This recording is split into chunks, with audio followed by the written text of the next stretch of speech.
breaking thought process. It's like breaking news. AI has to learn us. AI has to read our every movement, our mannerisms, the words that we use at certain times, how we use them, even the pronunciations through our typing text and or our verbal regard. Every time we go onto Facebook, there's a camera looking back at us, and it's reading our eyes, our thoughts. It's putting together the idea of what it needs in order to predict what we're going to do, from what we buy to ultimately, in result, to the laws that we're going to break, hypothetically. People that it might predict that you're going to kill or eliminate or harm in some way, shape, or form, all by the post that you put up and the reaction that your cameras are getting from you. Every eyebrow bow, every time you maybe bite your lips or bite your tongue or stop speaking, it's building an algorithm of you. Each individual you. There's yottabytes of information of people and what they said and their responses that AI is going through moment by moment, second by second, to analyze each of us. There's a social credit score going on in China right now. And with that social credit score, there's AI involved. And, there's people taking in information and giving it to the government that they input into the big mega-base system, globalist system.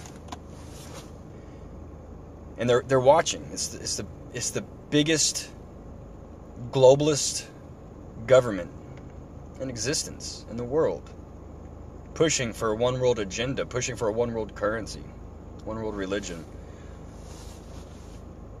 And we're feeding it. We're feeding the beast. Even as I talk, even as I'm recording this, it is recording me and looking at how I speak and communicate and how I move my mouth and my eyebrows and facial recognition, as well as what am I saying and how do I look at the moment that I'm saying it, so that it can read us, so that if you look like you're about to do something bad, you go into a Walmart, it's going to start reading your face. It's not just anybody's face, because everybody's different. It's going to be reading everybody's face individually, creating a database. And I can't stress this enough. I'm sitting here again. I'm doing just as bad as everybody else by giving it what it wants. But we really need to wake up. I don't care if you're Christian. I don't care if you're gay, transgender.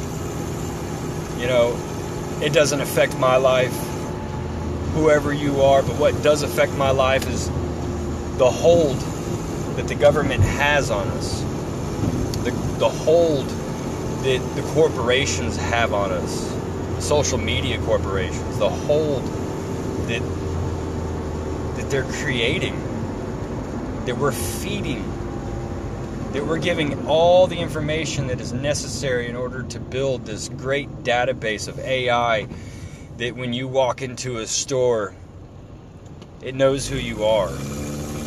You don't even need a chip. They're laughing about a chip, I bet you, because it's not even necessary. Not with facial recognition. So I'm going to leave you with this thought. I've been grateful enough to get off of Facebook, even though I'm still on YouTube, as you can tell. The thought that I leave you with, people of the world.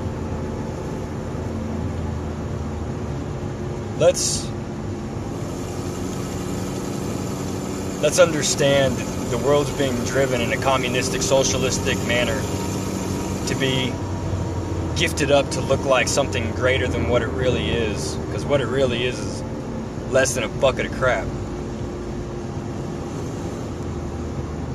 And they're feeding all of you this information out of social media.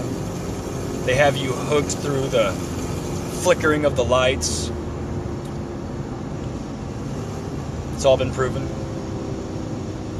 They have you dumbed down by the chemicals that are in the water. And I say you, I mean me as well. They have us driving every single day just to make a paycheck, just to pay our rent, just to pay our water bill, just to pay for our phone. They push technology on us, in which it has not been out long enough to even know the damage that it is doing to our DNA, to our bodies as a whole, as a conglomerate. And it's only getting worse. This is the last thought I bring to you. Why do we hate one another when we all want the same thing? It might look a little different between each of us, but we all look for the same thing. So why is it that we fight and fight and fight? Oh, it's Trump. Oh, it's Obama. Oh, it was Clinton.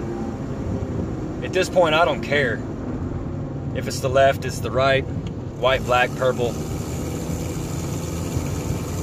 We as a nation need to come together, as a world need to come together and look for our own personal sovereignty in our nation, find our patriotism once again in our nation and all around the world. And we need to come together looking for love, looking for the end result to be love, and the end result to be a better world.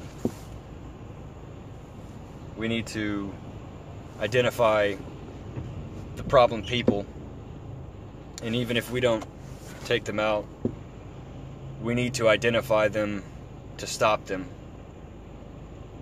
And more importantly, we need to stop getting so hurt, emotionally driven off of comments or he said this, she said that, I don't like him, he doesn't like me.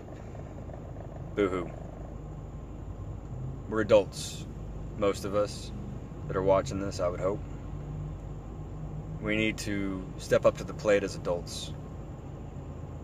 We need to come together, understanding that even though I don't agree with you and you might not agree with me, that the objective is the same.